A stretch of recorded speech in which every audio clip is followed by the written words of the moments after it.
Les 22e JO d'hiver s'ouvrent officiellement à 17h en Russie. Et on a deux athlètes de chez nous à Sotchi, le patineur de vitesse de Bouaille et Wen Fernandez. Il y a aussi le Nazérien Élie Lefort, sélectionné en bobsleigh. La question du jour, Bertrand Pidance, est-ce que l'olympisme, les valeurs de l'olympisme, les Jeux olympiques en général font-ils toujours rêver? Oui, parce que cet après-midi, 17h, ce sera la cérémonie d'ouverture des Jeux olympiques de Sotchi, au bord de la mer Noire, en Russie, 17h cet après-midi. Alors la question ce matin, oui, vous l'avez dit, est-ce que cet olympisme nous fait encore rêver? Younsan Meas, bonjour. Bonjour. Vous êtes le président du comité régional olympique et sportif. Vous êtes sur le terrain. Est-ce que les jeunes encore rêvent de cet olympisme? Est-ce que ces Jeux sont une sorte de moteur pour eux encore aujourd'hui? Complètement, et c'est la raison de notre institution qui regroupe effectivement les 83 disciplines toutes confondues, donc une trentaine de disciplines olympiques, et il y a un grand rendez-vous aujourd'hui pour l'aspect olympique hiver et été à Rio. Mais est-ce qu'ils en parlent entre eux? Est-ce que c'est vraiment, même chez les plus jeunes, ils se disent que quand ils ont 12 ans, ben moi je serai champion olympique, ou est-ce que c'est plutôt champion de France? Est-ce que c'est plutôt... Alors quand on vient faire du sport, au tout départ, c'est vraiment avec un miroir pour devenir un grand champion. Oui. Mais avant tout, c'est se définir à titre individuel, Oui. de ses connaissances, de ses limites, de l'esprit de compétition, de l'excellence, du fair play, l'aspect éducatif. Est-ce que justement ce fair play qui est porté par l'olympisme, est-ce qu'il existe encore aujourd'hui dans toutes les disciplines, tous les sports? On connaît le football, on connaît d'autres sports. C'est la grande différence, je ne vais pas faire, c'est pas l'ordre du jour du débat, mais c'est la différence entre l'aspect professionnel et l'aspect amateur. Et ce qui nous porte actuellement, c'est vraiment le fair play et le respect de l'autre. Alors, on a deux athlètes qui sont présents, deux athlètes de Loire-Atlantique qui sont présents là-bas à Sotchi et qui seront donc là pour la cérémonie des Jeux. D'ailleurs, c'est assez amusant parce qu'on est ici en Loire-Atlantique, au bord de l'Atlantique, et on a deux athlètes qui sont présents pour ces Jeux olympiques d'hiver. On a un pousseur dans le bobsleigh. Oui, c'est ça. Il est de Saint-Nazaire. Vous le connaissez? Je connais de vue, en partie. Il arrive à s'entraîner ici. De comment ça se passe? Alors, à Saint-Nazaire, simplement, comme c'est quelqu'un qui est licencié en athlétisme, il va pousser. C'est un pousseur. Sa troisième position va pousser. Donc, l'entraînement est sur une piste avec du poids derrière et il pousse. Voilà. Par contre, l'entraînement spécifique, il doit aller soit à Paris, à l'INSEP, soit dans une zone plus, je dirais, de côté des Alpes pour s'entraîner. Alors, je ne vais pas vous reprocher le manque de moyens pour les athlètes, ou plutôt si, je vais vous le reprocher, mais enfin là, c'est pas le bon exemple, puisqu'on est ici en Loire-Atlantique et que ça se passe à la montagne. Mais par exemple, l'autre athlète, lui, doit s'entraîner en Allemagne. Vous allez me rappeler son nom, je l'avais sous les yeux. Fernandez. Voilà, exactement, en patinage de vitesse. Et lui, il doit aller s'entraîner en Allemagne. Est-ce qu'on a aujourd'hui les moyens pour entraîner les athlètes? Alors, je dirais que le cas de tous les patineurs est particulier puisqu'ils ont la chance d'avoir des doubles saisons. Il est aussi licencié en roller, donc des patins en ligne qui sont très proches en termes de technique. Donc, ce sont des athlètes qui ont la chance de pouvoir s'entraîner l'été avec des patins en roller et l'hiver avec des patins à glace.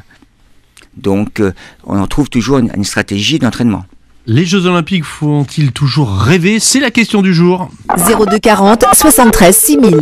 Bertrand Pidance. On parlait là des moyens pour les athlètes. Bon, d'accord, mais est-ce qu'ils sont sponsorisés? Est-ce qu'ils ont les moyens de vivre, de s'entraîner, de se déplacer réellement quand on est dans un sport méconnu? Et c'est le cas. C'est le cas, et depuis quelques Olympiades, le comité olympique régional et sportif des Pays de la Loire essaie de faire ce qu'on appelle, et je lance le nom, puisque c'est tout nouveau, c'est le Team 303 ou le Top 303, ou le club ligérien, c'est-à-dire que nous allons pouvoir aider avec des triples projets, des doubles projets pour les athlètes de très haut niveau sur leur parcours, puisque vraiment, on s'est aperçu que chaque athlète va chercher des sponsors, des partenaires, et c'est compliqué pour eux. Et nous sommes là pour faire l'interface. Nous allons faire pour eux, les accompagner. En gros, vous n'avez pas d'argent. En gros, les athlètes... Ça voulait me dire. En gros, nous, le mouvement sportif n'a jamais été un généreux donateur, puisque nous sommes là pour accompagner. Nous sommes là pour représenter le mouvement sportif. Et je dis toujours, j'en profite, quand je me présente, je dis voilà, Le mouvement sportif, le cross, c'est quoi? C'est plus d'1 million de licenciés. Oui. C'est 23 disciplines, c'est 10 000 et quelques clubs. Et ça fait de nous la première région de France, il ne faut pas oublier. Hein. Mais simplement, nous sommes là pour justement donner cette image de sportif. Et je reprendrai un logo et un maxime de notre président Denis Massiglia du CNSF, du Comité national olympique et sportif, c'est que nous souhaitons faire, non pas seulement nous sommes déjà une nation de sportifs, mais nous avons bien faire une nation la plus sportive. Alors, au-delà des mots, vous savez que c'est l'argent qui compte. Quand vous voyez d'ailleurs le budget, vous qui êtes président du comité régional olympique et sportif dans les Pays de la Loire, quand vous voyez le budget là, de construction des JO de Sotchi, je vous vois sourire.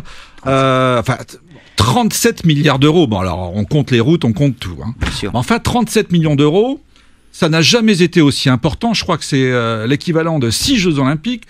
Bon, est-ce que vous trouvez pas, là, c'est pas au président que je pose, c'est aux sportifs. Bon, vous trouvez pas que ça fait un peu beaucoup quand vous me dites à côté, moi j'ai pas d'argent, j'ai juste un carnet d'adresse pour aider mes athlètes. Ça peut sembler au premier degré énorme, c'est vrai, c'est énorme. Et par contre, je prends par exemple l'exemple de Pékin, l'exemple d'Atlanta, l'exemple d'Athènes, l'exemple de tous les autres pays. Il y a quand même au deuxième degré, j'espère que la population, les citoyens peuvent en profiter après. C'était ça notre objectif quand on prépare un jeu olympique, qu'on amène les jeux dans un pays, c'est pour que le peuple de ce pays puisse en profiter après. Bon, on l'a vu avec les Jeux Olympiques d'Albertville, avec le Tout TGV qui est arrivé dans la... Voilà. Donc vous allez les suivre. Aujourd'hui, 17h, vous serez devant votre télévision. Complètement. Les jeux, donc 17h, la cérémonie d'ouverture. Et on suivra donc nos 2 athlètes régionaux. On le rappelle, Élie Lefort qui est de Saint-Nazaire. Il sera derrière le bobsleigh français. C'est donc un pousseur, un garçon, gentil garçon, mais costaud. Et puis Ewen Fernandez, il est de Boye. Il a 24 ans. C'est un patineur de vitesse. Les Jeux Olympiques de Sotchi. 17h cet après-midi, la cérémonie d'ouverture. Merci à vous, président du comité régional olympique et sportif, d'avoir été avec nous sur France Bleu, Loire-Océan. Youn San Mea, c'était avec nous ce matin. Beaux Jeux Olympiques.